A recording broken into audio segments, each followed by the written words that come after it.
Hey everybody, my name is AJDestin39 and welcome back to another UnOrdinary.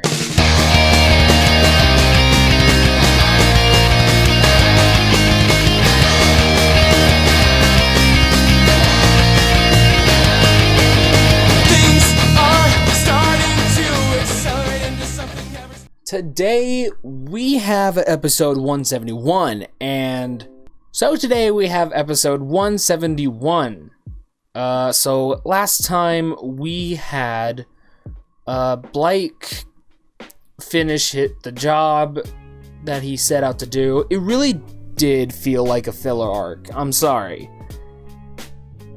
But the only thing that really came out of it is we found out that Kuyo, and let's face it, that because we pretty much, me and the Jokers, we went back constantly to see if it was him, and it looks like that was Kuyo. And we were also considering, what if Cassandra was also going to return? And the reason she might actually be significant, I realized only the other day after mythology class. 'Cause I found out the hard way about Vulcan's origins the first time, because number one, Vulcan is the Roman god, I think, of the Forge. So, hence the fire abilities and all that. But the other day I discovered what Cassandra's counterpart is. It's literally Cassandra, only it's pronounced with a C. Basically the story was she was a prophecy seer that nobody believed. Apollo gave her the gift of prophecy, but he would only do it if she went on a date with him. And the next day, when they were finally ready to do it, she finally decided to turn him down. He gave her the gift of prophecy anyway, by giving her a kiss. But along with the gift of prophecy, she also spat in her mouth, which is kind of weird, and also cursed her. So I think that's why people never believed her. It was just that part of the thing. It was just no one would believe her that was the curse. But that also makes me think maybe that's what Cassandra's ability is. We have a person that's called Vulcan, and she has fire abilities. So I wouldn't put it past the author to do that. Plus, it's just a common thing to use mythology in a story. Or references to it. There's references to literally everything in this story. There's a character called Hines, and his ability is called Catch Up. So, you never know. But that also makes me think, if her ability is actually prophecy, does that mean she has to kiss the person in order to get their prophecy in the story? Wouldn't that be awkward? Oh man, that would lead to so many misunderstandings. Oh. Well, so basically we got all of that, and Blake getting a new ability, or new attack, so to speak, which I like to just call Rotsein. Sure, yeah, it's German for seeing red, but it fits. That form that he turned into, it just fit on several different planes of existence. But without further ado, I say we just get into this chapter, because I'm curious and scared as to what could happen. Alrighty, let's rock and roll.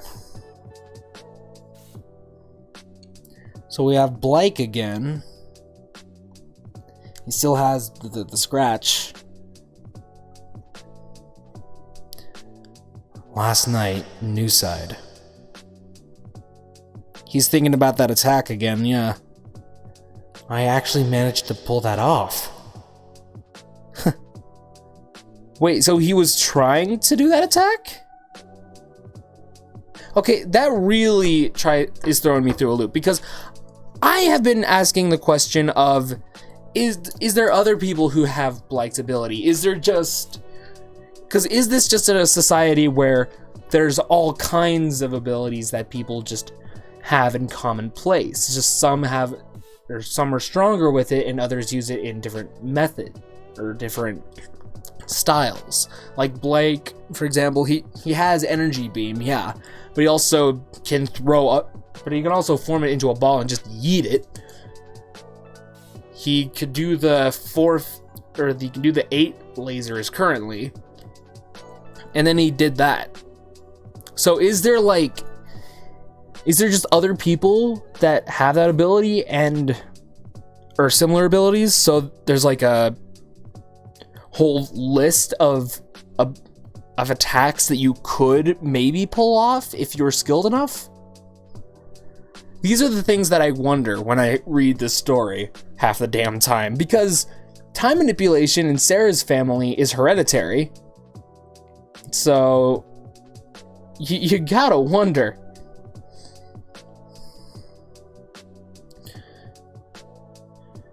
But yeah, he's back in the infirmary again. Doesn't seem too bad. It's a pretty dark bruise, but nothing serious. Nothing Boy! Oh my gosh, he's Aang. He's Aang in the last season of The Last Airbender. Quick, throw his back into a rock. It'll trigger the Avatar state. It's nothing serious though. Huh? Really? That's weird. Last night I was feeling really weak and couldn't stop coughing. But when I woke up this morning, I felt fine. Kuyo! It had to have been Kuyo, right? Think about that for a minute. He was super tired, like he just said, and he was coughing up blood. And that scratch too, it was pretty bad. It was like pretty wide too. But we've already seen it like super thin, even here. Like it's really thin. So either, number one, Kuyo healed him, B, Elaine saw him last night and healed him, or C, he somehow, and this is the most likely or unlikely scenario, somehow Blight's energy beam also allows him to have slight regeneration, which is also very, very unlikely. Here, drink this. Thanks, Doc. From now on, maybe try talking your issues out with Aizen instead of fighting. He thinks Aizen did... what? He thinks Aizen did it. I know you kids love to blow each other up, but I've got enough on my plate. Yeah, sorry, it won't happen again. Yeah, right. Actually, that's a really good shot of Doc, even though it's slightly cropped. Because people ask me to do him for the video, or for the minimalist wallpaper video too. And that is coming along. I've already done 4 recordings of 4 wallpapers. They are done. I just need to speed them up and then do commentary of them. Maybe I'll just throw one up on the screen for you when you haven't seen yet.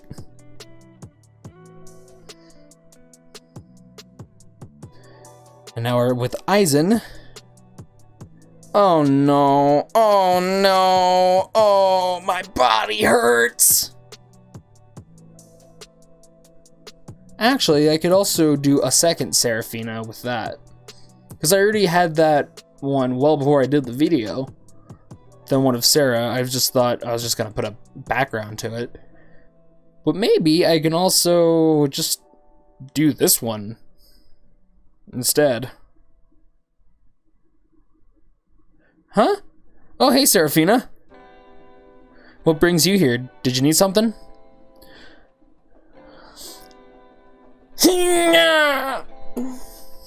Aizen, what do you know about John? He's like, well, shit. Sorry, I have no idea who that is. You don't need to hide it anymore. I already know John is Joker. Arlo told me. Really? Yeah. Also, her speech bubble is lighter than it this time in this chapter. I just noticed that it's a lighter hue, or I guess a paler purple, if you want to be that way. Yeah, I need to have a talk with John about all this. But first, I want a clear picture of everything he's done until now. Don't lie. Don't hold back with information that makes him look more like the bad guy, Aizen. Arlo's already done that. Don't be like Arlo. Okay, please. So I'll take whatever information that you have on him. Okay. Wellston Girls' Dormitories.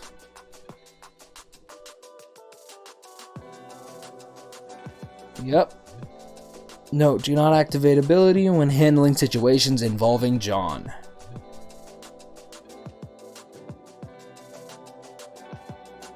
A 7.0 ability level by year 2? Just like me. So he may actually be on par with Seraphina.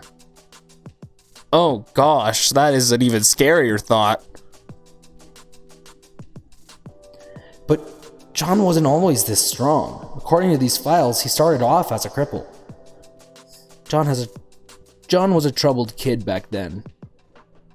To put it simply, he had a harsh time dealing with certain realities. There's no doubt he was picked on when he was younger. He built up a ton of resentment towards those who were stronger than him, and, like the students who attacked me when I first lost my ability, like the group who abducted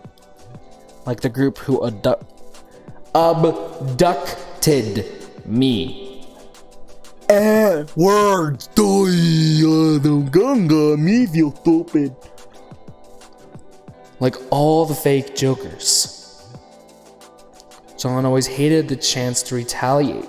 Or what? John always wanted the chance to retaliate. Well, he got his wish. He shot from being a cripple to being the most powerful kid in his region. If I had an opportunity to fight back, I would. Because being able to take down people who were stronger than me would be satisfying. Did he say that? Wait. Did he say it quite like that? I forget now. John indulged in his newfound power, exacted revenge on those who wronged him, and very quickly rose to become king. But somewhere along the way he lost himself, which led to the entire class to turn on him. Warnings of aggression and violent behavior. On top of that, notes with specific directions on how to deal with him. Even the staff at New Boston High School had trouble keeping up with him. I tried everything I could to stop him, but nothing worked. He's unhinged. He's revenge-driven and utterly uncontrollable. Come on. Yes, but look deeper. Oh my gosh. Seriously, everybody just needs to just talk it out. Everybody just needs to be locked in a fucking room. Denied their powers for like an entire day, however long it takes, and just hug it out. Talk about their fucking problems. I keep bumping the mic, I know, I'm sorry. Just bruh.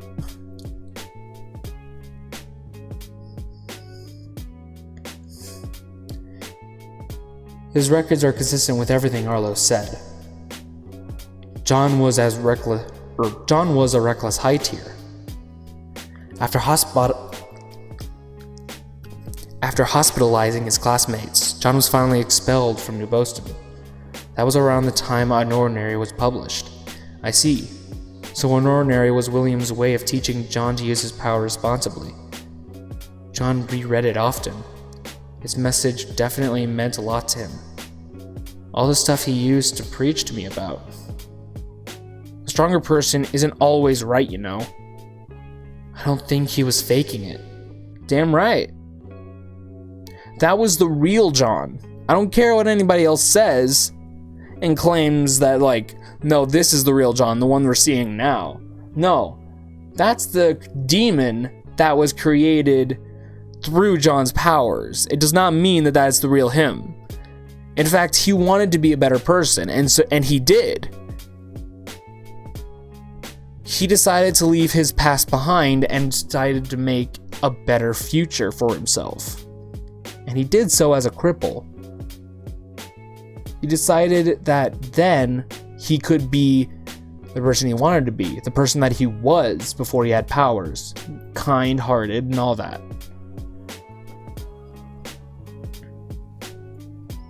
Nah, notification, stop it. Go away. We should be using our powers to bring, We should be using our powers to bring balance and peace. He meant everything he said. I really admire the hero of UnOrdinary. He listened to others and realized everyone has something valuable to offer. He regretted his previous actions and he tried to change, but something still doesn't make sense. For some reason, John transferred into Wellston with a cripple persona. Why? Because of that exact reason. Because he wanted to change. After what happened at New Boston, he no longer wanted to be part of the hierarchy. I get that. But wouldn't it have been better to become a mid-tier instead? Then nobody would have paid attention to him, and he'd have no problem blending in. No, people would still have bullied him. I'm sorry to say, people still would have most likely bullied him. Because this is a very prestigious, this is supposed to be a very, very prestigious school. One that is legitimately, like, people can just straight get in through how powerful they are. So, and if it's not that, it's very, very, very high test scores. So this is supposed to be a very prestigious school. So if you're not very strong, you're supposed to be very smart. And you kind of see that in some of the lower tiers. It's kind of interesting. He could have easily lived an average life. Oh, original Serafina again. So why did he choose to be completely powerless? Why go to that extreme? Also, damn it, I just cannot talk. Also, that's a pretty good shot, but I already have Helmet Hair John in the video. So, no matter how you look at it, it's a bad idea. By acting as a cripple, John put himself in the same situation he was in before. Just like before, because he didn't know any better. He's still struggling. He doesn't know what to do. No matter what he does, he is just always in the wrong. He always suffers. Just like before, students picked on him because he was weak. Just like before, he wasn't able to defend himself or any of his friends.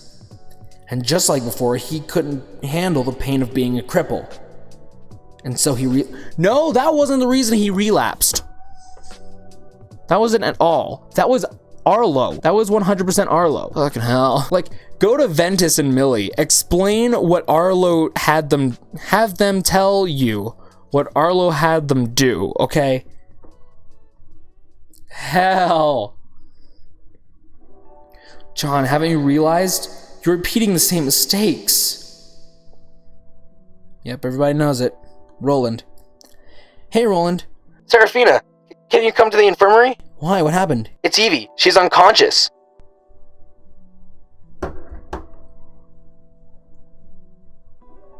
Hauer. It must have been Hauer.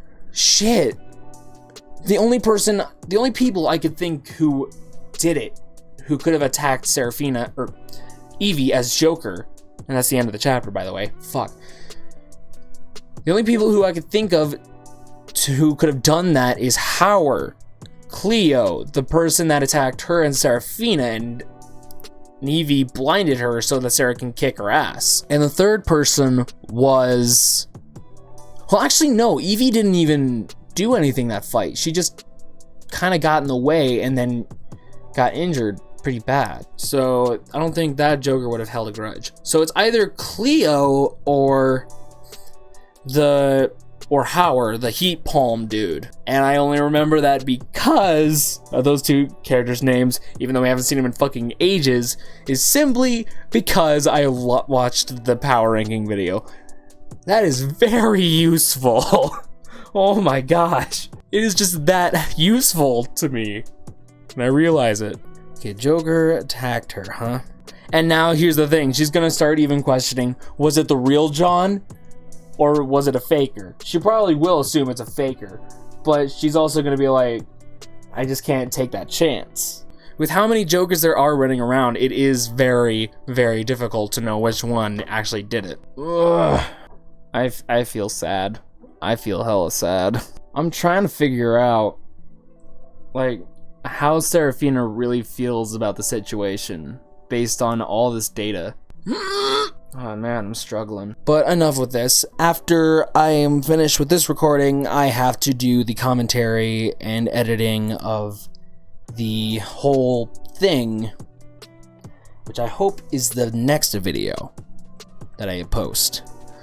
So, live long and prosper, always volunteer, distribute, and peace out. I hope you have a really good day, and I'll see you guys next time. Bye!